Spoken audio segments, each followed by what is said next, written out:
ভোজনরসিক বাঙালির প্রথম পছন্দ হচ্ছে মিষ্টি। জম্পেশ খাওয়া-দাওয়ার পর শেষ পাতে মিষ্টি না পড়লে বাঙালির যেন মনই ভরে না।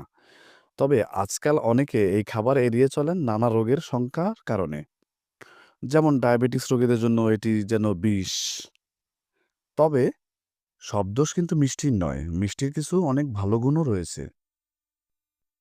মিষ্টি তৈরিতে দুধ ব্যবহৃত হয়ে থাকে, তাই মিষ্টি আমাদের দাঁত ও হাড়ের গঠনে গুরুত্বপূর্ণ ভূমিকা পালন করে। ১০০ গ্রাম রসগোল্লা মিষ্টিতে প্রায় ১৮৬ ক্যালোরি থাকে, যার প্রায় ১৫৩ ক্যালোরি আসে শর্করা হতে, যা তাৎক্ষণিকভাবে শক্তি সরবরাহ করে। মিষ্টি খাবার খেলে শরীরে স্যারিটোনিন নামের হরমোন ক্ষরিত হয়। এই হরমোন নিউরোট্রান্সমিটার হিসেবে কাজ করে। ফলে মিষ্টি খাবার খেলে আমাদের মধ্যে সুখ ও আনন্দের অনুভূতি তৈরি হয়। এই